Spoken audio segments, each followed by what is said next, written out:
और आइए अब आपको अमेरिका इजराइल बनाम ईरान महायुद्ध की ये 25 खबरें दिखाते हैं। ईरानी विदेश मंत्री का बड़ा बयान, कहा हम अमेरिका से जमीनी लड़ाई के लिए पूरी तरह तैयार। अमेरिकी न्यूज एजेंसी से बातचीत में दोहराया, अमेरिका से नहीं होगी कोई बातचीत, हमने कभी नहीं की युद्ध विराम की मांग। ईरान के नए सुप्रीम लीडर को लेकर अमेरिकी राष्ट्रपति डोनाल्ड ट्रंप का बड़ा बयान, कहा खमनेई की मौत के बाद बनने वाली लीडरशिप में अमेरिका की सीधी भूमिका होनी चाहिए। ट्रंप ने खमनेई के बेटे मोस्तफा का नाम भी इस ओहदे के लिए खारिज कर दिया। बोले अमेरिका नहीं चाहता ईरान में फिर वही पुरानी कट्टरपंथी सोच वाला नेता आए।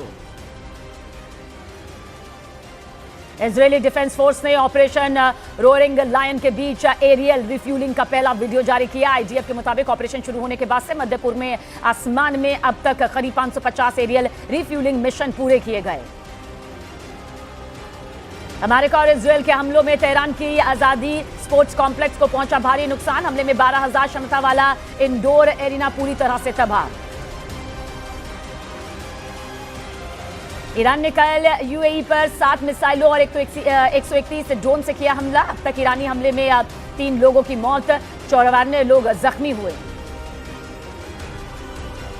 ईरान में अमेरिका और इजरायल के हमले जारी। इजरायल की ताजा एयर स्ट्राइक में ईरान के खुरम्माबाद शहर में भारी तबाही मची।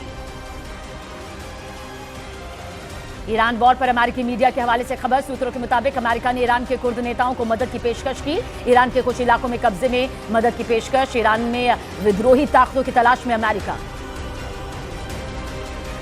इजरायल का बेरूत के लोगों को अल्टीमेटम। इजरायल ने दक्षिणी बेरूत को तुरंत खाली करने का दिया अल्टीमेटम। आईडीएफ ने दक्षिणी बेरूत के लोगों को घर छोड़ने की नसीहत दी।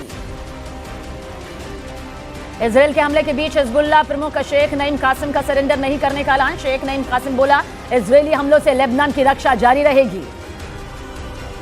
विदेश मंत्री एस जयशंकर ने ईरान के विदेश मंत्री अब्बास अरागची से फोन पर की बात। युद्ध के बीच भारत ने पश्चिम एशिया के हालात पर चर्चा की।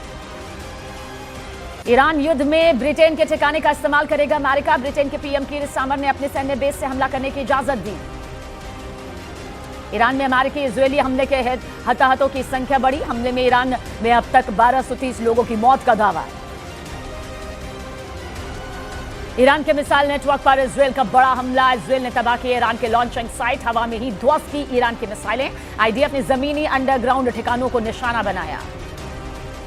ईरान में अमेरिकी सेना भेजने को लेकर अमेरिका के रक्षा मंत्री और विदेश मंत्री के बीच सहमति नहीं। ईरान में सेना भेजने के पक्ष में अमेरिका के रक्षा मंत्री, वहीं लंबे वक्त तक युद्ध के पक्ष में नहीं विदेश मंत्री मार्को रूबियो।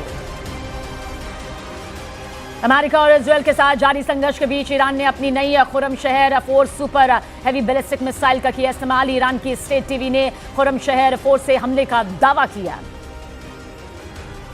ईरान के साथ छिड़ी जंग के बीच अमेरिकी फौज ने अपनी सैन्य तैयारियों का एक वीडियो जारी किया, जिसमें युद्धपोत, लड़ाकू विमान और दूसरे हथियार दिखाए गए। ये वीडियो यूएस सेंट्रल कमांड की तरफ से जारी किया गया। अमेरिका और इजरायल को ईरान की बड़ी चेतावनी। ईरान ने तेहरान में सत्ता पलटने की कोशिश करने पर इजरायल के डिमोना परमाणु ठिकाने पर हमला करने की धमकी दी। ईरान के नए सुप्रीम लीडर को लेकर दो फाड़। ईरान की असेंबली ऑफ एक्सपर्ट्स की बैठक में शामिल नहीं होंगे 8 सदस्य। आईआरजीसी पर मुस्तफा खमनेई को थोपने का आरोप।